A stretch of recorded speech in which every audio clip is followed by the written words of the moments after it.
Dieu m'a aimé, il m'a donné la vie, il m'a donné la paix, il m'a donné la santé. Je veux bien le louer, il est admirable. Je veux bien l'adorer, le soleil de ma vie. Il a vaincu la mort, il a vaincu la mort. Il a vaincu le diable. Je veux bénir, je veux bénir. Oh, j'écrierai, j'annoncerai à toutes les nations.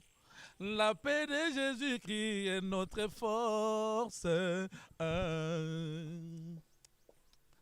Venez mes amis, le succès est en Jésus, la victoire est en lui, et la vie éternelle, tout est vanité. La gloire de ce monde, la vie sans Jésus-Christ, elle n'a pas de sens. Il a vaincu la mort, il a vaincu la mort, il a vaincu le diable. Voilà, je suis là, le pasteur David Tumba de Londres, à Kinshasa. Nous allons inviter Bino Nyonso Bana Nzambe, Bisika Nyonso Bozwami, pour la kolanda émission Kaka Moko, la parole de la vérité. Émission Salara Batu, Baye Kola, Batu Baye Banzambe, Batu Bakola na Kondima, Batu Bamanyola, Bakota na Mozunda Bonzambe. Émission La parole de la vérité. Zamba Pambola Bino. Suivez l'émission Parole de vérité chaque mardi et chaque jeudi à partir de 16h sur la Show TV Walesa sur YouTube Kabundi Walesa.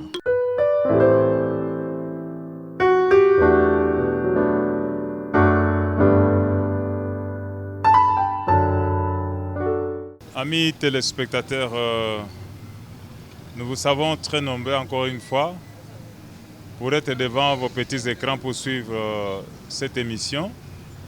Nous vous disons vraiment merci de votre fidélité, merci de votre attachement à cette émission et nous vous disons vraiment que Dieu vous bénisse. La vérité, encore une fois, c'est autour de cela que nous allons parler. La vérité de la parole, certainement. Car nous savons tous que la vérité aujourd'hui constitue le socle même de la vie chrétienne, le socle de la religion chrétienne. La vérité, puisque sans la vérité, on ne peut rien.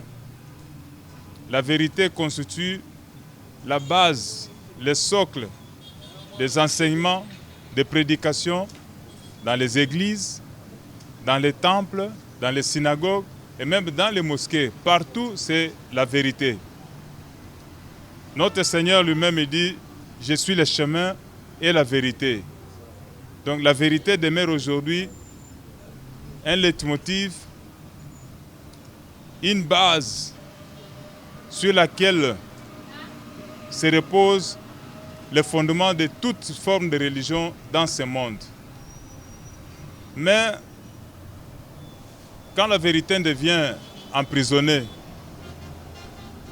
continue toujours à être encore la vérité? Voilà la grande question que nous allons découvrir. Lorsque la vérité est emprisonnée, elle cesse d'être la vérité, elle devient les ténèbres. Elle cesse d'être la lumière, elle devient les ténèbres. Sur ce, nous avons des invités avec lesquels nous allons débattre au cours de cette émission. Ils sont victimes d'un remue-ménage, je dirais inhabituel, pour le fait qu'ils ont accepté d'aller voir un serviteur de Dieu qui n'est pas de l'obédience de leur foi. Et par cela, ils sont victimes d'une série de critiques, mais eux-mêmes, ils auront le temps de se défendre. Ils auront le temps de parler, de dire pourquoi ils sont allés voir cet homme de Dieu qui n'est pas de leur obédience dans la foi, c'est-à-dire la foi dans les messages du frère Branham, et ils sont des pasteurs, des serviteurs de Dieu dans les messages, et ils auront le temps de se défendre. Pourquoi ils se sont donné la peine d'aller voir cet homme de Dieu, et aussi ils vont se défendre conformément à ce que le Seigneur les avait donné comme directive à exécuter, et ils l'ont fait. Ils ont dit nous ne pouvons pas craindre les hommes, mais nous pouvons craindre plutôt Dieu et ses commandements. Alors sans plus tarder, je vous invite d'abord à suivre ces petits extraits de témoignages d'un homme de Dieu encore qui a pu connaître les pasteurs dont nous allons en parler tout à l'heure. Suivons d'abord ce témoignage.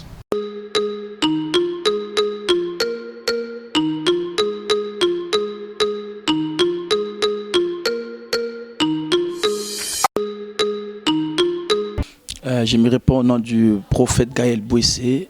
Je suis le pasteur principal de l'église Jéhovah Sabaoth à Pointe-Noire, au Congo-Brazzaville. Alors, j'ai écouté parler du révérend Kabondi Walesa lorsque j'étais à l'école biblique. C'est l'ami intime de mon père spirituel. Ils ont exercé le ministère ensemble. Et quand mon père spirituel était ici à Kinshasa, le révérend Kabondi Walesa l'a pris. Ils sont partis à Mbujimaï. Il a prêché à Tikapa, ils ont prêché. C'est là-bas que mon père spirituel a eu dans son ministère sa première voiture. C'est au travers de révérend évangéliste Kabondi Walesa. Alors mon père spirituel est rentré. Alors il a chanté un album. Dans l'album, il a chanté le nom de Kabondi Walesa. Alors c'est là où il nous a donné des témoignages. Il a un ami qu'ils ont exercé le ministère ensemble. Ils partaient ensemble à Mbujimaï, à Tikapa. Ils ont fait des croisades, ainsi de suite. Et quand j'étais en mission à Pointe-Noire, et il y a un homme de Dieu, le révérend docteur Mabaka, avait invité, il a invité un homme de Dieu, il s'appelle Kabondi Walesa. C'est là où je me souviens, il parlait de l'évangéliste Kabondi Walesa lorsque j'étais encore en formation. Mon père spirituel me donnait des témoignages sur lui. Il a dit il a un ami, quand il était à Kinshasa, l'ami l'a pris, ils sont partis faire des croisades à Tikapa, à Mbujimaï, et au travers de lui, il avait trouvé sa première voiture. Il a chanté aussi, il a parlé de lui dans la chanson, il a cité son nom sur la chanson. Et quand j'étais à Pointe-Noire, le ministère, c'est là où le docteur, un homme de Dieu, le docteur Mabaka, j'ai vu une affiche et on a écrit Kabondi Walesa. Alors, le docteur Mabaka avait invité Kabondi Walesa à Pointe. Il a dit ok, je fais un tour de croiser cet homme parce que mon père spirituel a l'habitude de parler de lui à la formation. C'est un plaisir pour moi de le croiser. C'est de là où, lorsqu'il est venu à Pointe-Noire et que je l'ai connu, je l'ai parlé et puis je l'ai expliqué toute l'histoire. Il se souvient de mon père spirituel. Il m'a aussi expliqué les histoires sur mon père spirituel. C'est là où la connaissance fut tissée. Alors, cet homme a eu une potentialité spéciale que Dieu lui a dotée. Il a une grâce particulière que Dieu lui a dotée. Et quand je me suis approché de cet homme, je vois c'est un homme effacé. Un homme humble. Il parle comme si c'est un enfant, comme si quelqu'un qui n'a rien. Mais lorsque cet homme prend le micro pour prêcher, je vois c'est une autre personne. C'est-à-dire, lui, lorsqu'il est à la maison, lui, il cause avec la famille, c'est une autre personne. Mais lorsqu'il se lève pour exercer le ministère, c'est une autre personne qui se manifeste dans sa vie. Alors, il a une grâce particulière. Et à côté de lui, j'ai appris beaucoup de choses. Beaucoup de choses. Il m'a enseigné certaines choses qui peuvent m'aider dans le ministère, qui peuvent m'amener loin de le ministère, comment vivre dans le ministère, certaines erreurs que nous faisons dans le ministère. Il dit attention, ne fais pas ça, ça c'est comme ça, ça c'est comme ça, c'est comme ça. Et il m'a enseigné beaucoup de choses. C'est un homme qui est doté d'une capacité spéciale et certaines clés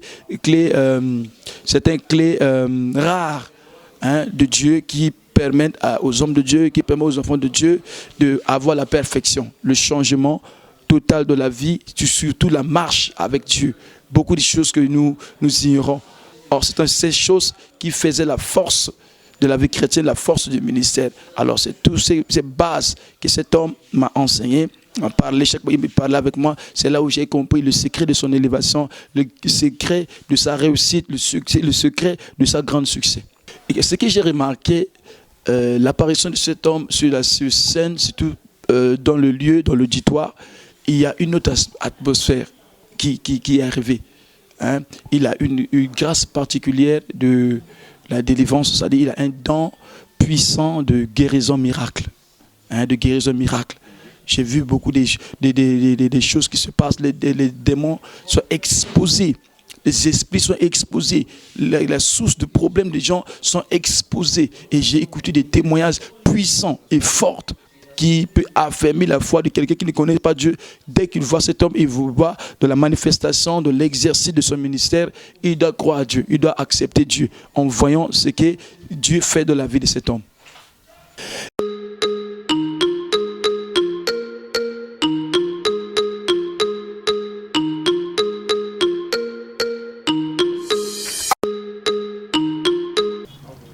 Oui, cela étant, nous retournons du côté de notre invité, révérend pasteur.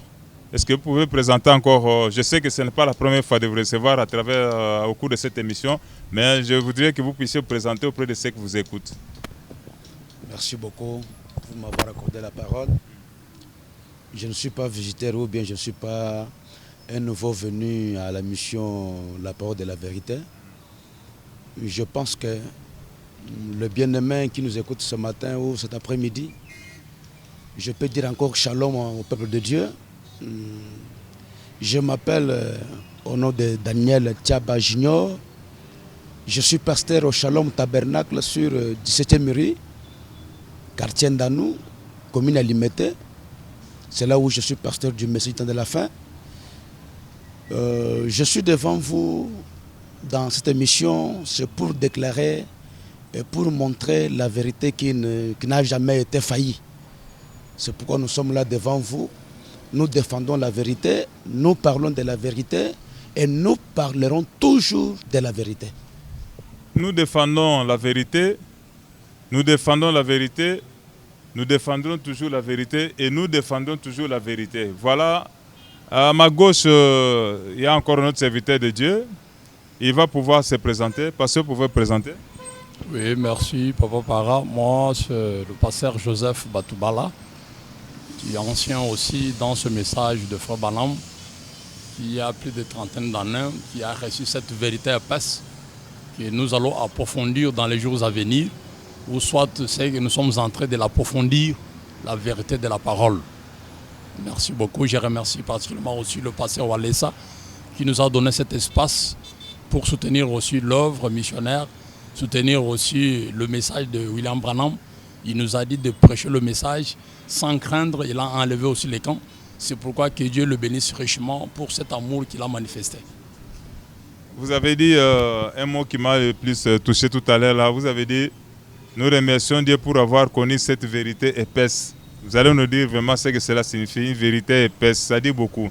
Alors, révérend pasteur, je retourne vers vous. La fois passée, vous avez dit que vous étiez allé voir l'homme de Dieu puisque Dieu vous avait recommandé d'aller le voir. Et par le fait d'aller le voir, cela a suscité vraiment un remue-ménage inhabituel, un remous dans les milieux branhamistes et aussi dans les milieux de certains frères ou certains croyants qui disent que vous ne devrez pas aller voir cet homme de Dieu. Et par le fait d'aller le voir, vous avez renié à votre foi branhamiste et vous êtes devenus des serviteurs chez le pasteur Walesa. Est-ce que, d'abord, la première vérité, qu'est-ce qui s'est passé? C'est Dieu qui vous a envoyé? C'est un sentiment qui vous a pris? Ou êtes-vous vraiment à mesure de confirmer aujourd'hui auprès de ceux qui vous suivent dans les milieux branhamistes et aussi bien dans les milieux de l'Église du Christ au Congo que certainement Dieu vous a envoyé et vous avez reconnu quelque chose dans cet homme de Dieu avant que nous puissions voir ce que les gens sont en train de dire du fait que vous avez quitté le message? Bon, je peux dire au peuple de Dieu que les ondits des gens ne changeront jamais l'attitude de quelqu'un. Parce que si quelqu'un est dans la voie pourvue par Dieu, c'est Dieu qui prendra soin de lui. Ce n'est pas les gens qui vont prendre soin de lui. Il y a les gens qui disent que non, du fait que nous sommes allés voir le pasteur Walesa, on a renoncé à la foi, on a abandonné le message de Frère Banam, nous sommes devenus le prédicateur du centre du réveil. Je peux répondre comme ça au public pour leur dire que même jusqu'à maintenant, moi je défends le message du temps de la fin. Ce n'est pas du fait d'aller voir le pasteur Walesa, cela changera la foi de quelqu'un pour être autre chose en dehors de la foi que j'avais commencé avec ça au début. Alors je réponds clairement que jusqu'à ce matin, cet après-midi, je suis toujours pasteur du message du temps de la fin. Mais je collabore avec les hommes de Dieu qui professent être serviteurs de Dieu, mandatés, appelés de Dieu. Je suis obligé, obligatoirement, de collaborer avec eux, de communier avec eux, de prêcher dans leurs églises. Et eux aussi peuvent prêcher dans mon église. Il n'y a pas de barrière. Vous avez dit, eux aussi peuvent prêcher dans votre église. Oui, ils peuvent prêcher, Parce que ce n'est pas moi qui les a appelés en tant que serviteurs de Dieu. C'est eux, c'est Dieu lui-même qui les a appelés serviteurs de Dieu. Alors, s'il a quelque chose à déposer devant le peuple de Dieu, ils sont libres de déposer. Parce qu'on ne peut pas dire que non, lui ne peut pas prêcher dans mon église. Si je dis ça, donc je n'ai pas bien vérifié ça. La fois passée, vous êtes argumenté sérieusement avec certains messages, certains passages de messages de Frère Branham, comme quoi le Frère Branham aussi travaillait avec les serviteurs qui n'étaient pas du même message. Est-ce que vous pouvez confirmer encore ce matin cette réalité? Oui. Dans le monde du message, je pense qu'il y a plusieurs de nos collègues pasteurs, serviteurs de Dieu, même des croyants qui lisent les brochures de Frère Branham, qui connaissent que la campagne Branham n'était pas seulement organisée par les membres locaux de l'église branhamiste, mais c'était dans le monde entier. Disons par exemple la campagne de l'Afrique du Sud, là où il y avait les 7 remorques de béquilles. Ce n'était pas donc, le croyant du message qui avait organisé ça. C'était les autres prédicateurs. Disons, on peut citer David Duplessis. C'est un fondateur du mouvement pentecôtiste. Il était dans la campagne, comme interprète encore. On peut citer Frère Bossoff. On peut citer plusieurs. Il y en a beaucoup. Mais je pensais que quand Frère Branham pouvait aller dans d'autres mers pour tenir la campagne, il y avait déjà des hommes de Dieu, des autres organisations, des autres assemblées qui s'organisaient pour recevoir l'homme de Dieu. C'est eux qui faisaient tout. Et c'est eux qui recevaient Frère Branham. Ils tenaient la campagne. Et après la campagne, pour leurs informations, Branham ne fondait pas les églises.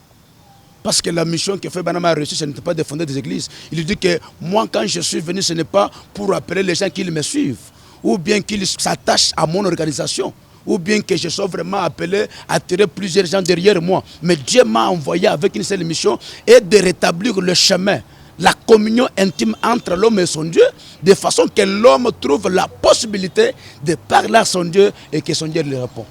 Alors, ce n'est pas commencé aujourd'hui.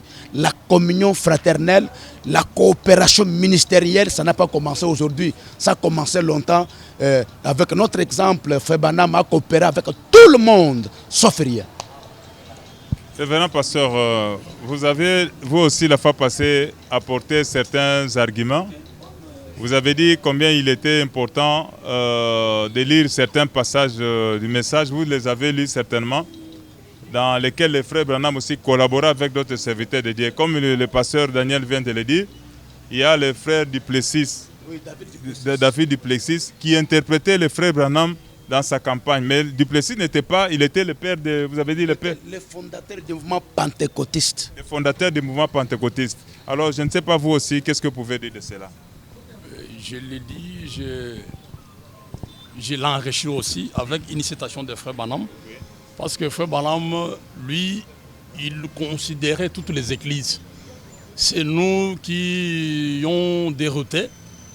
Nous avons créé une ségrégation des églises, pensant qu'il y a des églises super plus que les autres.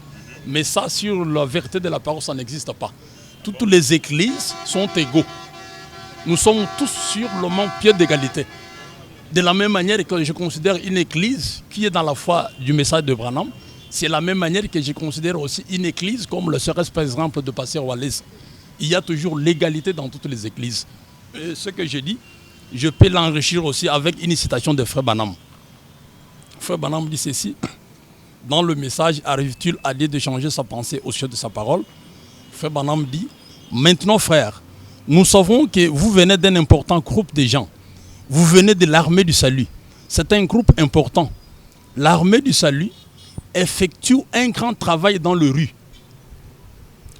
Nous ne pouvons rien dire contre les Nazaréens, l'église de Pentecôte, l'armée du salut, ou n'importe laquelle de ces églises. Frère Branham me dit, ils sont nos frères. Donc pour Frère Branham, n'importe quelle église, ils sont nos frères. Comme je peux aussi le dire cet après-midi, que le CRS par exemple, les églises pentecôtistes, les églises nazaréennes, ce sont nos frères. Parce que si les gens sont achoppés aujourd'hui du fait que nous sommes allés collaborer avec Pasteur Walesa, alors je leur dis qu'ils seront achoppés plus dans les jours à venir. Mais révérend pasteur, c'est un message, c'est le message. C'est le message de Frère Balam. Je vois là-bas, arrive-t-il à Dieu de changer sa pensée au sujet de sa parole? C'est en quelle année? Le 18 avril 1965 à Jeffersonville, Indiana, aux États-Unis. Mais si les choses sont comme ça, alors d'où vient alors ces remous? Quelle est la base de ces remous? Du fait que Dieu vous a... ce n'est même pas que vous êtes parti de vous-même. Donc c'est Dieu qui vous a obligé d'aller voir le pasteur Walesa pour le problème que vous avez, afin que lui prie pour vous et que vous puissiez avoir sorti. Dieu vous a recommandé. Ça c'est de 1. De 2, vous avez dit que le frère Branham dit que ils sont des gens, ce sont nos frères. Ça c'est les églises. Ce sont nos frères. Alors maintenant, d'où vient maintenant? Si on connaît les messages, si tel est dit, les frères Branham, alors d'où vient que vous êtes acculés, d'où vient que on vous accuse de trahir les messages de... C'est quoi? À quoi? Pouvez-vous nous expliquer un peu cet acharnement, les origines de cet acharnement, pasteur? Bon, du fait que nous sommes acculés, c'est le fait tout simplement que ce sont les prédicateurs qui ont embrouillé les choses. Comme mon collègue la fois passée, il a lu, frère Banam, il a dit, nous devons sortir dans les traditions des églises. Vous voyez toutes les églises que vous voyez, c'est une puissance. Alors il lie les gens avec les traditions. Alors les traditions là, il crée une ségrégation pour montrer qu'ils sont supérieurs qu'aux autres. Ce qui n'existe pas sur le plan parole. Alors pour Dieu, toutes les églises sont égaux. Et frère Banam dit, on les lira dans les jours à venir, il dit que dans toutes les églises, il y a les enfants de Dieu. Partout, il y a les enfants de Dieu qui iront aussi au ciel. Ça, il n'y a personne qui peut contredire cela. Alors frère Banam dit qu'il y a des puissants serviteurs de Dieu qui ne croient pas tout simplement le message de frère Banam, mais d'autres ministères qui prêchent quelque chose d'autre en dehors du message de frère Banam. Frère Banam croit aussi à ces gens-là. Parce que les dons et les appels sont sans répétence. Dieu peut prendre quel instrument qu'il fait dans sa main et il peut aussi l'utiliser puissamment. Alors si nous tous, nous travaillons pour l'avancement du royaume, nous allons soutenir celui qui a l'onction de Dieu. Si par exemple le pasteur Walesa, Dieu l'utilise puissamment, je ne vois pas ce que je perds en confessant cela, en appuyant aussi cela. Je ne vois pas ce que je perds. Alors ce qui fait les gens est que les gens, ils ont cette jalousie. Alors moi j'invite à mes bien-aimés d'écraser vraiment, de renverser le barrière dénominationnel, d'enlever la jalousie. Si Dieu il a oint son serviteur, c'est Dieu qui l'a oint. Ça c'est pas un problème de faire la bataille, de faire la guerre, c'est pratiquement impossible. Alors là, j'ai saisi l'occasion pour demander à vous tous qui nous suivez, si vous êtes vraiment intéressés par ce débat, il y a des numéros de téléphone qui sont affichés sur vos petits écrans. Vous pouvez nous envoyer des textos et prochainement, s'il y a des questions à poser, posez-nous des questions. Nous allons vraiment publiquement les poser à nos invités. Ils vont pouvoir vous répondre. Surtout vous qui êtes achoppés, comme ils disent, par le fait qu'ils sont allés voir un serviteur de Dieu qui n'est pas du message pour qu'ils puissent prier pour les problèmes qu'ils avaient sur recommandation du Seigneur.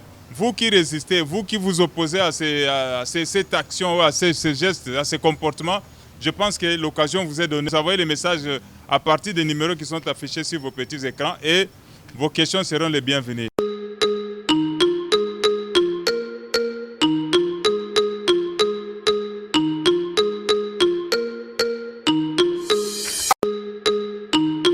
Jésus a dit un prophète n'est jamais resté chez soi. C'est ça la propre famille de Jésus-Christ qui disait que Jésus c'est un féticheur. D'où lui vient cette sagesse? D'où lui viennent toutes ces choses? Jésus a dit, on vous traita de tout à cause de moi. Traita de tout à cause de mon nom. Mais ceux qui comprennent Dieu, c'est toujours comme ça. Lorsque quelqu'un ne s'approche pas des choses, il reste loin, il dit que non, ça c'est fétiche, non, ça c'est ça. Mais lorsqu'il s'approche pour écouter la personne, il va se convertir. il va se convertir. C'est bon. On prend toutes les gloires, on donne toujours Satan. On prend toute la gloire, on donne Satan. Les églises, là, il n'y a pas de guérison, il n'y a pas de délivrance. On dit c'est l'église de Dieu. Bon, là où il y a la puissance qui se manifeste pour guérir, ça, c'est pour Satan. Bon, nous sommes arrivés à un temps de confusion où les gens confondent les choses. Hein? Les gens confondent les choses. Là où il y a la puissance de Dieu, on dit c'est la magie. Là où Dieu n'a pas agi, on dit c'est Dieu. Non! Dieu, la Bible dit, il est tout puissant. Depuis que Jésus a agi, Dieu a agi depuis le temps de Moïse, il vient avec la puissance pour libérer son peuple.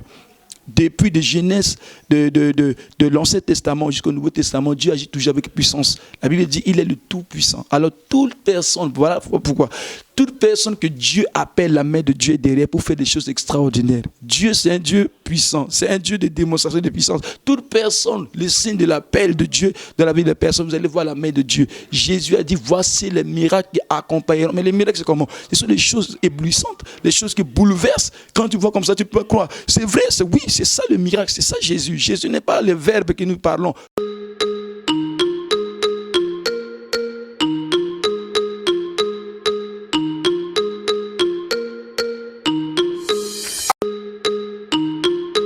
Alors, révérend pasteur, je retourne vers vous. La fois passée, je me souviens moi-même avoir vu en Mbujimayi le pasteur Kayumbi Beya.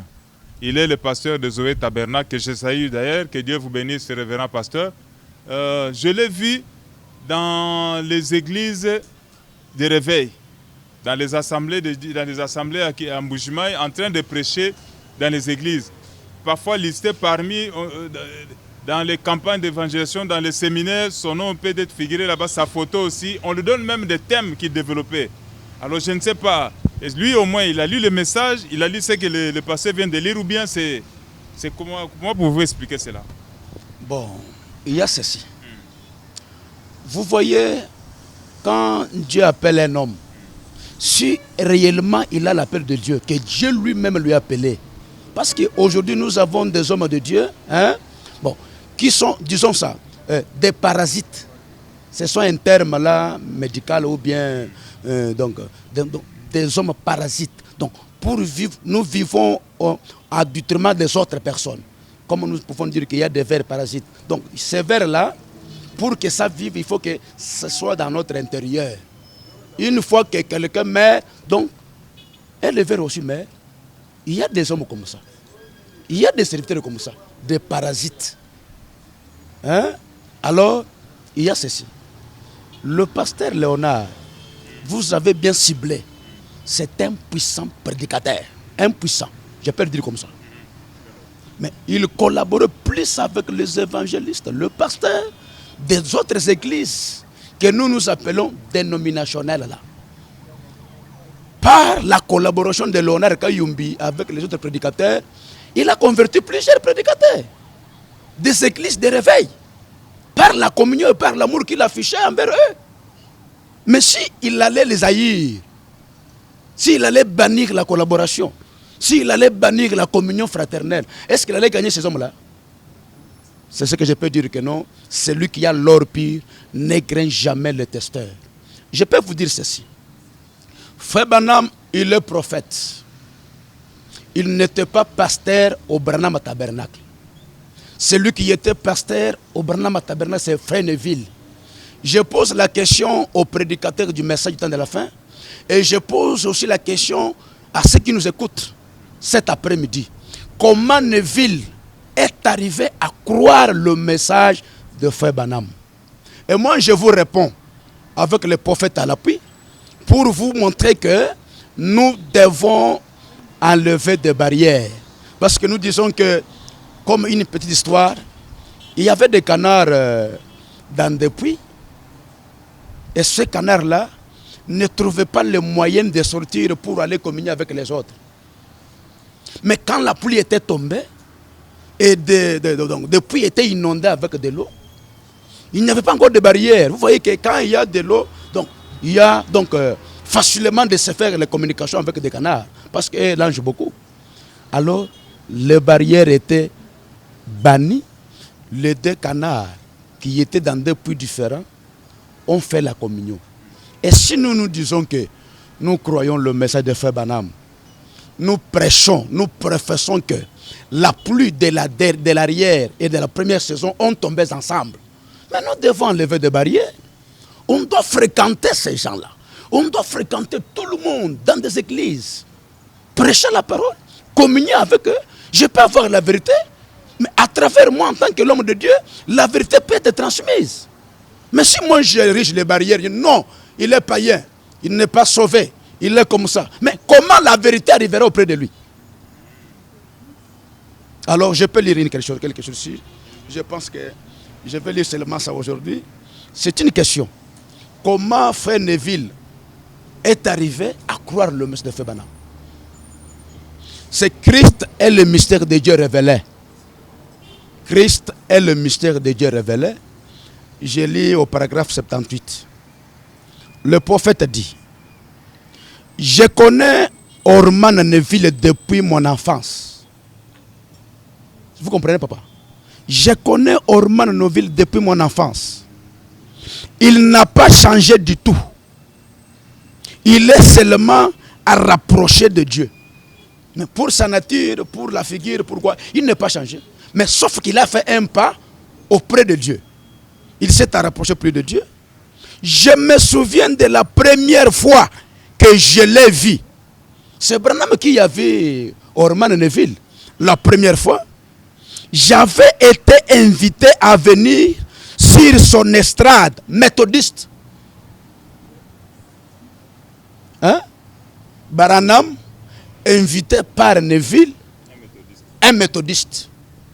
Il avait refusé? Est-ce que Branham avait refusé? Je vais répondre. Frère Branham dit que oui, ça. J'avais été invité à venir sur son estrade méthodiste. Quand je suis revenu ici, au tabernacle, j'ai dit: un jour, je baptiserai au nom de Jésus-Christ Orman Neville. Orman Neville a invité Frère Branham dans son église, pasteur. Parce que Neville était pasteur au Baptiste. Il a invité Frère Branham. Frère Branham m'a pas dit que non, comme moi je crois le message du prophète, je ne vais pas aller là-bas. Il est allé. Et quand il est arrivé, Dieu lui a révélé qu'un jour, cet homme qui m'a invité, lui est baptiste, un jour, je vais le baptiser. Le prophète dit: un jour, je le baptiserai au nom de Jésus-Christ. Et le voici maintenant avec le message. Il va de l'avant, un très brave serviteur. Bon, je ne pouvais pas beaucoup parler, les gens du message. J'ai lu le Frère Branham. Lui a fréquenté un baptiste qu'il avait invité dans son église.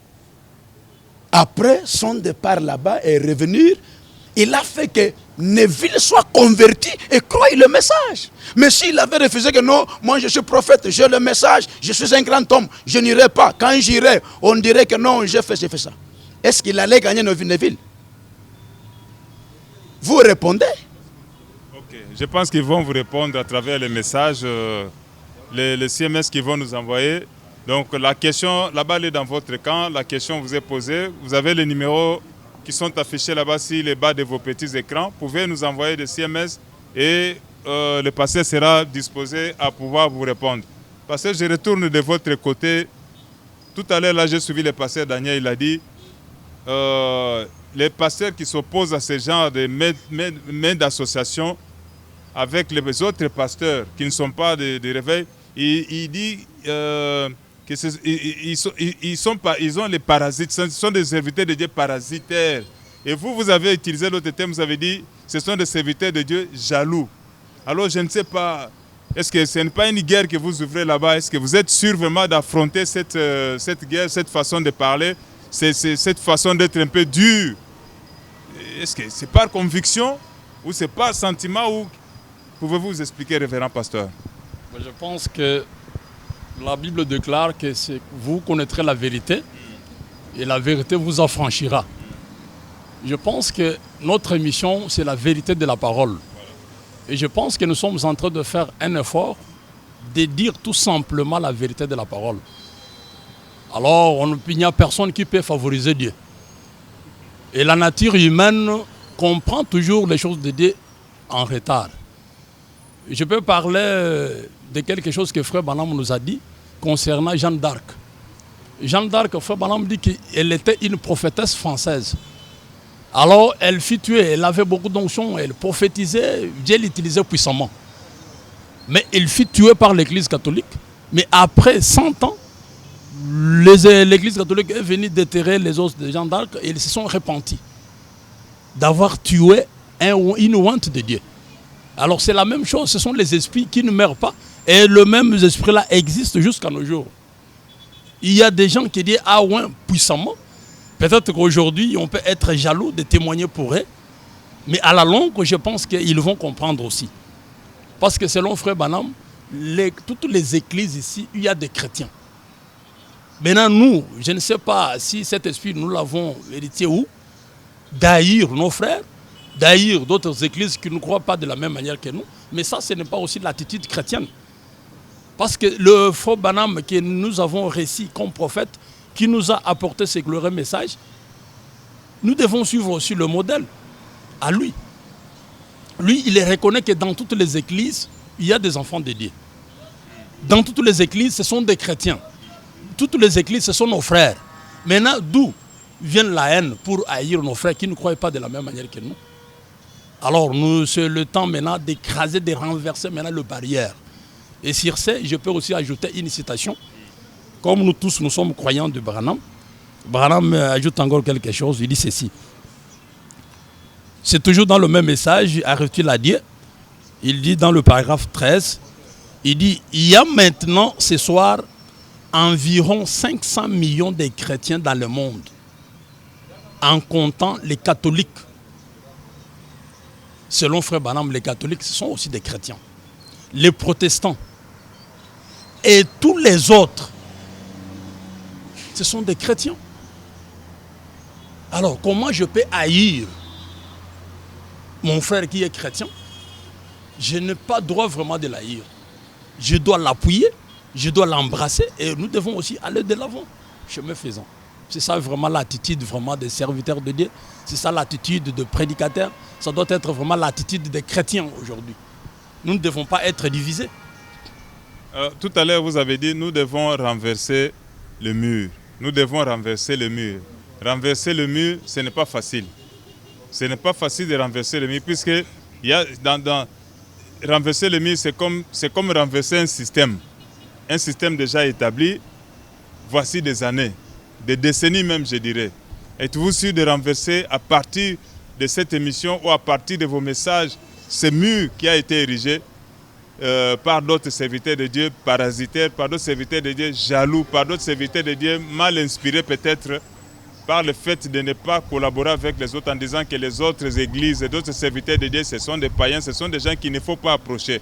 Êtes-vous sûr vraiment de renverser le mur comme vous avez dit? C'est une lutte que vous amorcez là. Bon, renverser le barrière, comme je le dis, ce n'est pas moi qui va renverser, mais c'est la parole de Dieu qui va renverser. La vérité de la parole. C'est la vérité de la parole qui va renverser. Et c'est la parole, elle seule, parce que dans la parole, il y a la puissance. Il y a la puissance, c'est cette puissance-là qui va écraser, qui va écrouler le barrière dénominationnel.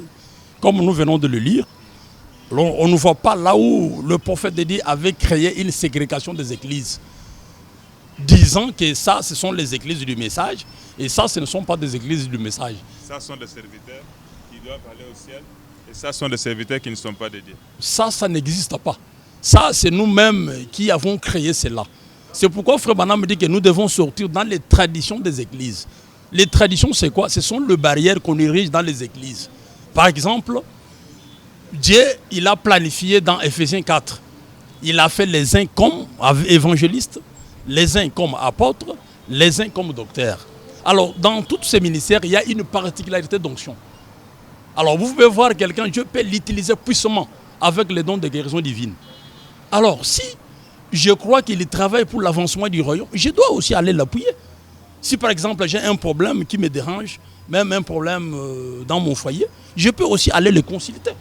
Selon le message, selon la parole de Dieu. C'est ça la vérité de la parole. C'est pourquoi moi j'invite à mes bien-aimés frères d'écraser le barrière. Dieu, il a suscité des gens, il a suscité des ministères, il a suscité de ses serviteurs.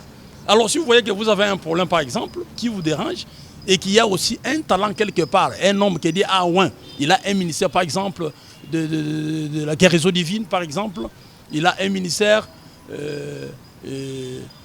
pour rédempter, mais allez les consulter parce qu'il travaille pour l'avancement du royaume. C'est comme ça que nous devons travailler dans l'unité, dans l'amour. C'est ça ce que je peux dire à mes bien-aimés frères chrétiens.